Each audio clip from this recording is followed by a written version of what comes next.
Hi everyone, welcome back to Swathi channel. ಇವತ್ತು ಕೆಲವೊಂದು kitchen ಟಿಪ್ಸನ್ನು ನಿಮ್ಮ ಹತ್ರ ಶೇರ್ ಮಾಡ್ತೀನಿ. ಈ ಟಿಪ್ಸಲ್ಲಿ ನಿಮ್ಗೊಂದಾದರೂ ಯೂಸ್ ಆಗಬೇಕು ಅಂತ ಈ ವಿಡಿಯೋನ ಮಾಡಿದ್ದೀನಿ. ಈ ವಿಡಿಯೋನ ಎಲ್ಲಿ ಸ್ಕ್ರಿಪ್ಟ್ ಮಾಡದೆ ಲಾಸ್ಟ್ವರೆಗೂ ನೋಡಿ. ಹೊಸದಾಗಿ ಯಾರಾದರೂ ನನ್ನ ಚಾನಲನ್ನು ನೋಡ್ತಿದ್ರೆ ಸಬ್ಸ್ಕ್ರೈಬ್ ಮಾಡಿಕೊಂಡು ನನ್ನ ಚಾನಲನ್ನು ಸಪೋರ್ಟ್ ಮಾಡಿ. ಈಗ ಫಸ್ಟ್ ಟಿಪ್ ಏನು ಅಂತ ನೋಡೋಣ.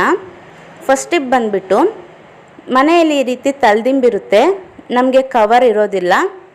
ಯಾರಾದರೂ ರಿಲೇಟಿವ್ಸ್ ಬಂದಿರ್ತಾರೆ, ತಲೆದಿಂಬಿಗೆ ಕವರ್ ಇಲ್ಲ, ಹಾಗೆ ಕೊಟ್ಟರೆ ತಲೆ ಕೆಳಗಡೆ ಹಾಕ್ಕೊಳ್ಳೋವಾಗ ಅದು ಧೂಳೆಲ್ಲ ಮೆತ್ಕೊಂಡು ತಲೆದಿಂಬು ತುಂಬಾ ಗಲೀಜಾಗುತ್ತೆ.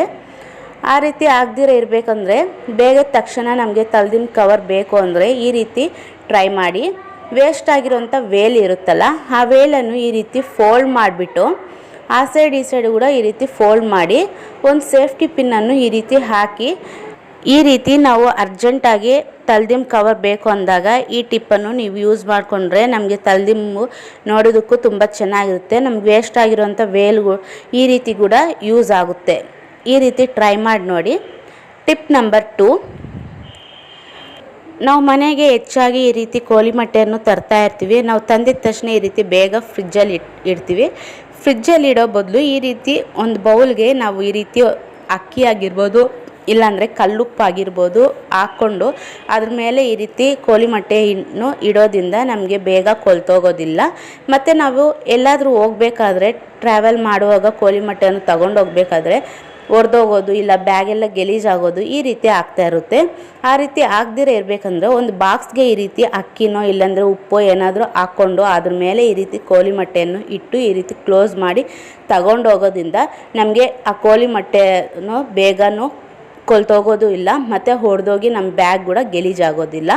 ಟಿಪ್ ನಂಬರ್ 3, ನಾವು ಈ ರೀತಿ ಎಲ್ಲಾದರೂ ಹೋದಾಗ ಹ್ಯಾಂಡ್ ಕರ್ಚಿಪ್ಪನ್ನು ಯೂಸ್ ಮಾಡ್ತಾ ಇರ್ತೀವಿ. ಈ ರೀತಿ ಕೈಯಲ್ಲಿ ಇಟ್ಕೊಂಡಿರ್ತೀವಿ, ಮತ್ತು ಒಂದೊಂದು ಟೈಮಲ್ಲಿ ಮರ್ತೋಗಿ ಈ ರೀತಿ ಬಿಟ್ಬಿಡ್ತಾ ಇರ್ತೀವಿ, ಬಿದ್ದೋಗೋದು. ಈ ರೀತಿ ಮತ್ತೆ ನಾವು ತಗೊಂಡು ಕೈಯಲ್ಲಿ ಇಟ್ಕೊಳ್ಳೋದು ಮತ್ತು ಬಿದ್ದೋಗೋದು, ಈ ರೀತಿ ಮಿಸ್ ಆಗೋದು ಆ ರೀತಿ ಆಗ್ತಾ ಇರುತ್ತೆ.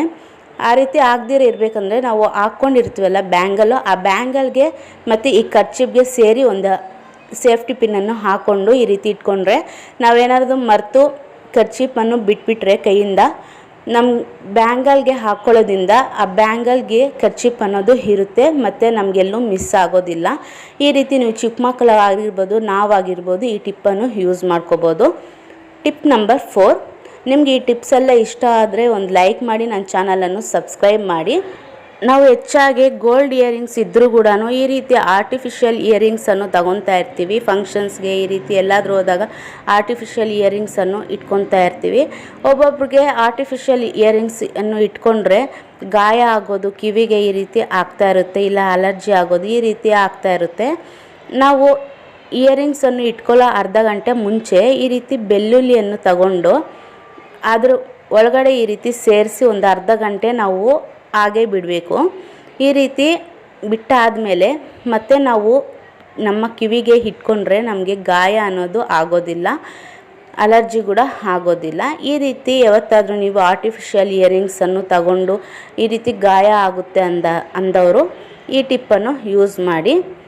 ನಿಮ್ಗೆ ಈ ಟಿಪ್ಸಲ್ಲಿ ಒಂದು ಟಿಪ್ ಆದರೂ ಯೂಸ್ ಆಗುತ್ತೆ ಅಂದ್ಕೊಂಡು ಈ ವಿಡಿಯೋನ ಮಾಡ್ತಿದ್ದೀನಿ. ನಿಮ್ಗೆ ಈ ವಿಡಿಯೋದಲ್ಲಿ ಒಂದಾದರೂ ಇಷ್ಟ ಆಗಿದ್ದು ಅಂದಲ್ಲಿ ಒಂದು ಲೈಕ್ ಮಾಡಿಬಿಟ್ಟು ನನ್ನ ಚಾನಲನ್ನು ಸಬ್ಸ್ಕ್ರೈಬ್ ಮಾಡಿ. ಟಿಪ್ ನಂಬರ್ 5, ನಾವು ಮನೆಗೆ ಈ ರೀತಿ ಕ್ಯಾರೆಟ್ಸನ್ನು ತರ್ತಾ ಇರ್ತೀವಿ. ನಾವು ಎಷ್ಟೇ ಸ್ಟೋರೇಜ್ ಮಾಡಿಕೊಂಡ್ರೂ ಕೂಡ ಫ್ರಿಜ್ಜಲ್ಲಿ ಬೇಗ ಕೊಳ್ತೋಗ್ತಾ ಇರುತ್ತೆ. ಆ ರೀತಿ ಕೊಳ್ತೋಗ್ದಿರ ಇರಬೇಕಂದ್ರೆ ನಾವು ತಂದಿದ ತಕ್ಷಣವೇ ಆ ಕ್ಯಾರೆಟ್ಸನ್ನು ಕ್ಲೀನಾಗಿ ತೊಳೆದ್ಬಿಟ್ಟು ಫುಲ್ ಡ್ರೈ ಆಗಿ ಇಟ್ಕೋಬೇಕು. ಒಂದು ಬಟ್ಟೆ ತಗೊಂಡು ಕ್ಲೀನಾಗಿ ಒರೆಸ್ಬಿಟ್ಟು ಡ್ರೈ ಆದ ನಂತರ ಈ ರೀತಿ ಮುಂದೆ ಹಿಂದೆ ಎಡ್ಜಸ್ಸನ್ನು ನಾವು ಕಟ್ ಮಾಡಬೇಕು. ಇವಿದ್ರೇ ನಮಗೆ ಬೇಗ ಕ್ಯಾರೆಟ್ಸ್ ಅನ್ನೋದು ಕೊಳ್ತೋಗೋದು.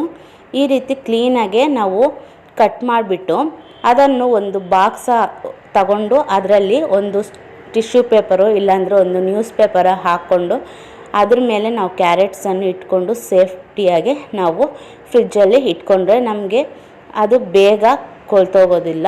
ಈ ರೀತಿ ನೀವು ಕ್ಯಾರೆಟ್ಸ್ ಆಗಿರ್ಬೋದು, ಬೇರೆ ತರಕಾರಿ ಆಗಿರ್ಬೋದು ತಂದಾಗ, ಮೂಲಂಗಿ ಈ ರೀತಿ ಕ್ಯಾರೆಟ್ಸ್ ಏನಾದರೂ ತಂದಾಗ ಈ ರೀತಿ ಎಡ್ಜಸ್ಸನ್ನು ನಾವು ಕಟ್ ಮಾಡಿಬಿಟ್ಟು ಈ ರೀತಿ ಸ್ಟೋರೇಜ್ ಮಾಡಿಕೊಂಡ್ರೆ ನಮಗೆ ಬೇಗ ಕೊಳ್ತೋಗ್ದಿರ ಇರುತ್ತೆ.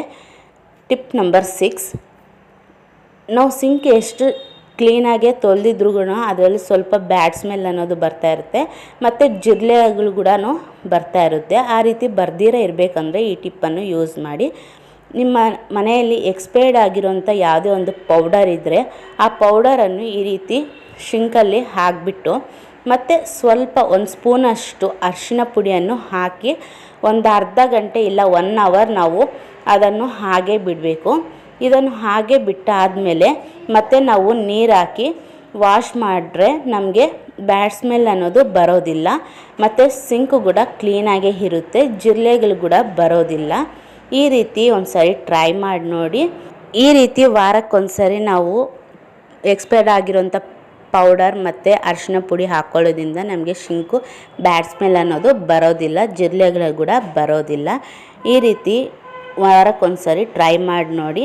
ನಿಮ್ಗೆ ಯಾವ ರೀತಿ ರಿಸಲ್ಟ್ ಬಂದಿದೆ ಅಂತ ನನಗೆ ಕಾಮೆಂಟ್ ಸೆಕ್ಷನಲ್ಲಿ ಕಾಮೆಂಟ್ ಮಾಡಿ. ನಿಮ್ಗೆ ಈ ಟಿಪ್ಸಲ್ಲಿ ಒಂದಾದರೂ ಯೂಸ್ ಆಗಿದೆ ಅಂದಲ್ಲಿ ಒಂದು ಲೈಕ್ ಮಾಡಿ, ನನ್ನ ಚಾನಲನ್ನು ಸಬ್ಸ್ಕ್ರೈಬ್ ಮಾಡಿ. ಇಂತಹ ಹೊಸ ಟಿಪ್ಸ್ಗೋಸ್ಕರ ನನ್ನ ಚಾನಲನ್ನು ಸಬ್ಸ್ಕ್ರೈಬ್ ಮಾಡಿ, ಸಪೋರ್ಟ್ ಮಾಡಿ. Thanks for watching.